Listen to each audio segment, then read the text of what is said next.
Buen día, profesor y compañeros. Mi persona, Joyce Espinosa, y parte del grupo 7 les vamos a explicar todo sobre el caso Enron y todo el fraude que tenía detrás.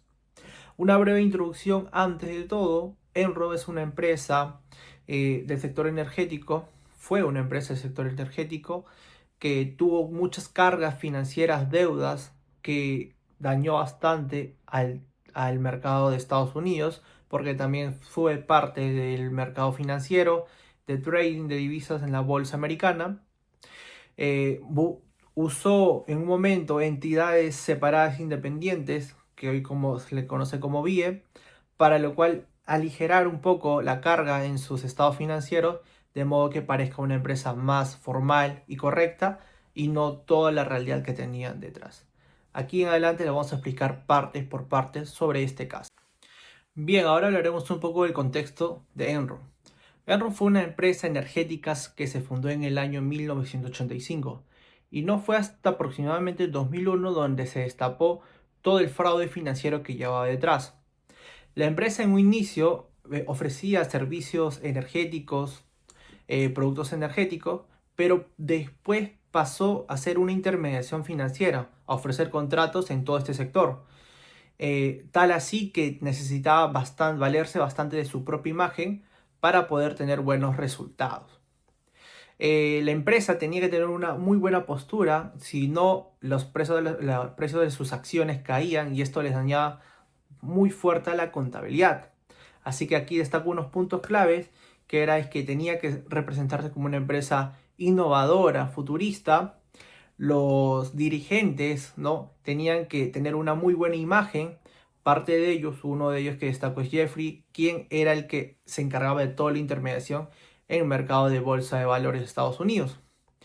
De lo que no representaban los números, de lo que caían las acciones, la contabilidad agresiva que hacían, manipulada obviamente, hacía que los precios queden muy bonitos y luego el mercado posteriormente reaccionaba ante ello.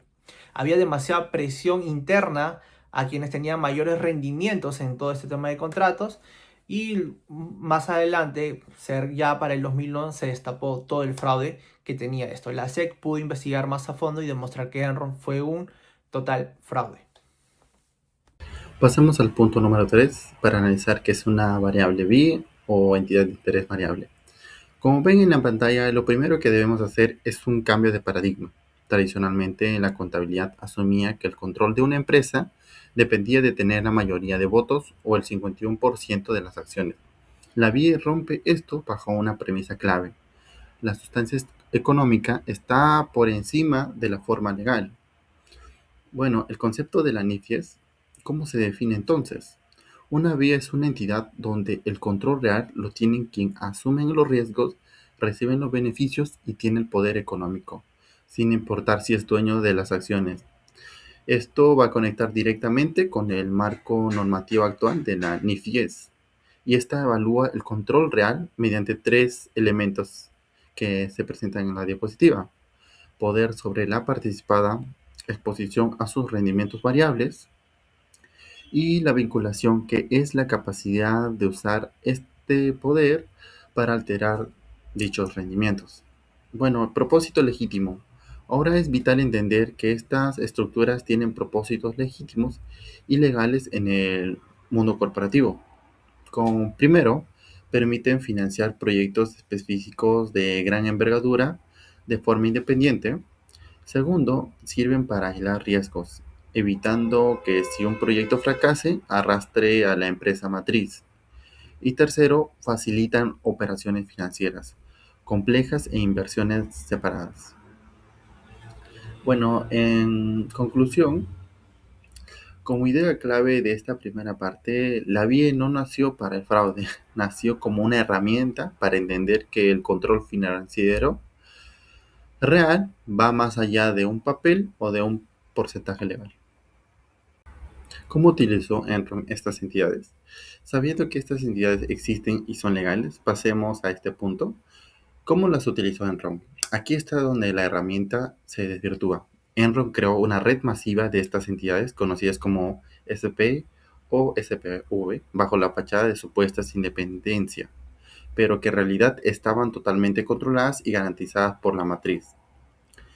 Entonces nos preguntamos, ¿cuál fue su estrategia? Como observamos en los puntos clave de la pantalla, utilizaron las operaciones fuera de balance mediante tres tácticas principales. Como primera sería ocultar deuda. En lugar de pedir préstamos en nombre de Enron, hacían que la entidad especialmente asumiera la deuda. Así los balances de Enron se veían impecables y libres de apalancamiento. Como segundo, transferir activos con pérdidas. Si una inversión de Enron salía mal, se la vendían. ¿A quién? A la entidad especial para borrar las pérdidas de la matriz. Tercero, reconocer ganancias artificiales. Simulaban contratos y operaciones entre Enron y sus propias entidades para inflar los ingresos del grupo.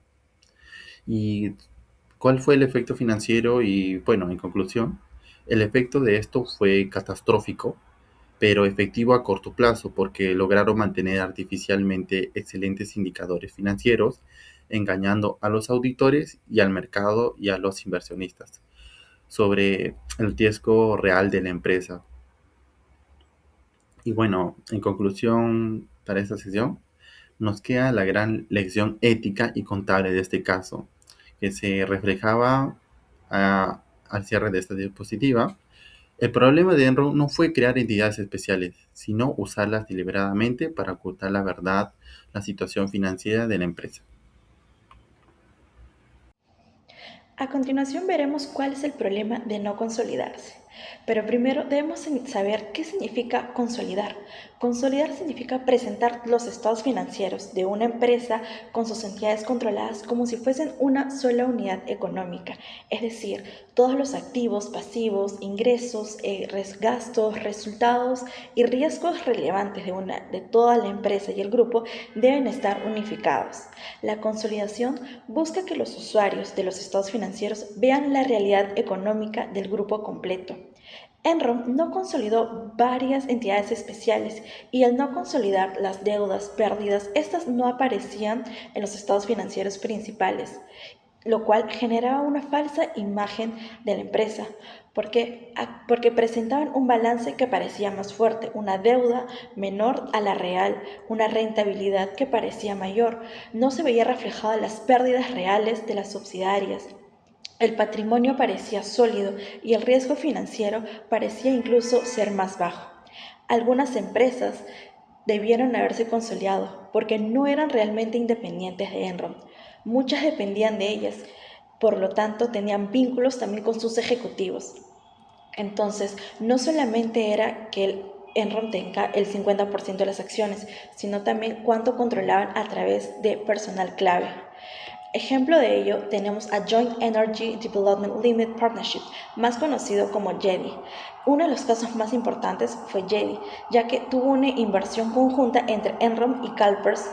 Cuando CalPERS ya quiso retirarse, Enron necesitaba reemplazarlo para mantener a JEDI fuera de su balance. Por lo tanto, se creó la empresa Cheuco, una entidad especial que compró todas las participaciones de CalPERS.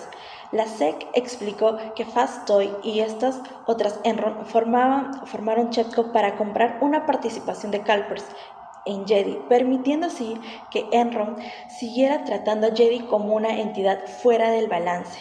El problema fue que Chevco no cumplía realmente con las condiciones de independencia y capital externo de riesgo. Por eso, Enron debió consolidar estas estructuras. Otro ejemplo tenemos a LMG Cayman o LMG2 Co-Investment. Ambas con entidades de LMG fueron realmente importantes. Estaban vinculadas a Andrew Fastow, quien era el CFO de Enron. Esto generó un conflicto totalmente de intereses, ya que Fastow representaba a Enron, pero también se beneficiaba de entidades que hacían negocios con Enron. Tanto así que el Departamento de Justicia señaló que Fastow y otros utilizaron SPS de manera fraudulenta para manipular los estados financieros de Enron y así enriquecerse a costa de la compañía. Otro ejemplo fue Raptors. Ambas entidades Raptors fueron usadas para cubrir aquellas pérdidas de las inversiones. El problema es que estas supuestas coberturas estaban respaldadas por una gran parte de acciones de Enron. Esto era peligroso, porque si el precio de la acción de Enron caía, las coberturas también perdían valor. Entonces la protección era falsa y muy débil. Un análisis contable del caso también señala que muchas dificultades que tuvo Enron se relacionaban con las SPS llamadas Raptors, creadas para protegerse a la empresa de aquellas pérdidas del mark-to-market en inversiones de capital. Los tres ejemplos anteriores se relacionan con la NIF 10, ya que esta tiene como objetivo entender cuándo una empresa controla a otra, no solamente cuando una tiene más del 50% de las acciones, sino también cuando hay un poder sobre la partida. Por ejemplo, Enron diseñaba e influía en las entidades especiales. También tenía rendimientos variables, cuando Enron recibía beneficios contables y asumía ciertos riesgos económicos. También la NIF nos dice cuando hay un vínculo de poder-rendimiento, cuando Enron usaba aquellas entidades para afectar sus propios resultados financieros a favor de ella. Entonces, con una NIF 10 aplicada, hemos podido llegar que Enron tenía control real y debía consolidarse. Eso habría significado que tenía que reconocer deudas, las pérdidas de muchas empresas, a que mostrar mayor riesgo, reducir su utilidad reportada y mostrar una situación financiera menos favorable. Ahora hablaremos sobre otras prácticas contables que fue fundamental en el fraude de Enron, el Market-to-Market Accounting o contabilidad a valor razonable. Este método consiste en valorar ciertos activos o contratos según el valor que se estima que tienen en el mercado en un determinado momento. En principio, esta práctica es incorrecta, de hecho que puede ser muy útil porque permite mostrar la información financiera más actualizada y cercana a la realidad. Sin embargo, el problema fue en la manera en que decidió aplicarla. La empresa utilizó este método de una forma muy agresiva, registrando ganancias futuras como si ya lo hubieran sido obtenidas, como si estas hubieran sido obtenidas. Por ejemplo, imaginemos que Enron firmaba un contrato para suministrar energía durante 10 años. Lo normal sería reconocer los ingresos poco a poco conforme fuera prestando el servicio y realmente se obtuviera ese dinero. Pero Enron hacía algo diferente. Él calculaba cuánto esperaba ganar durante todo el contrato y registraba gran parte de esa utilidad desde el primer momento.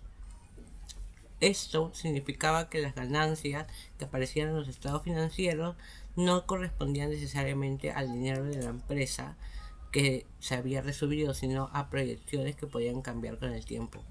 Si estas estimaciones eran demasiado optimistas y el contrato finalmente no generaba las utilidades esperadas, el problema era que la ganancia ya había sido presentada ante los inversionistas.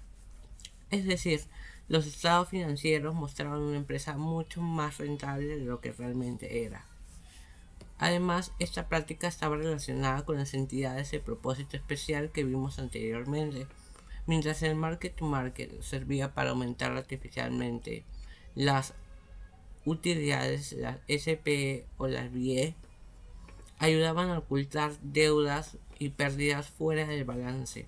La combinación de ambas prácticas permitía que Enron aparentara ser una empresa sólida, rentable y con un gran crecimiento, cuando en realidad tenía una situación financiera mucho más riesgosa. En otras palabras, Enron no solo escondía sus problemas financieros, sino que también exageraba sus resultados positivos. Esa fue una de las principales razones por las que tantos inversionistas confiaron en la empresa durante varios años. Después de varios años utilizando esta práctica contable, la verdadera situación financiera de Enron salió a la luz. Como consecuencia, en el año 2001 la empresa se declara en quiebra y se convierte en uno de los mayores escándalos financieros en la historia.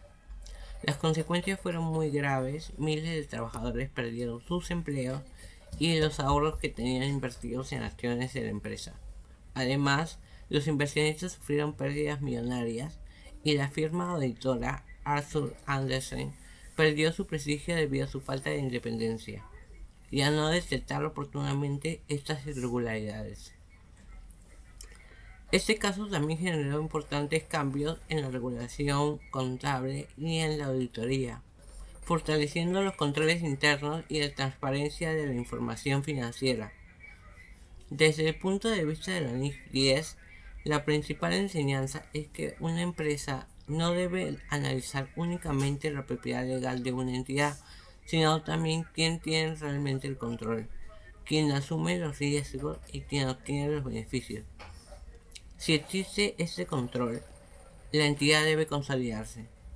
Para finalizar, el caso Enron nos demuestra que la contabilidad debe reflejar siempre la realidad económica y que la ética profesional es fundamental. Solo así es posible brindar una información financiera transparente y generar confianza en los inversionistas y en la sociedad. Muchas gracias.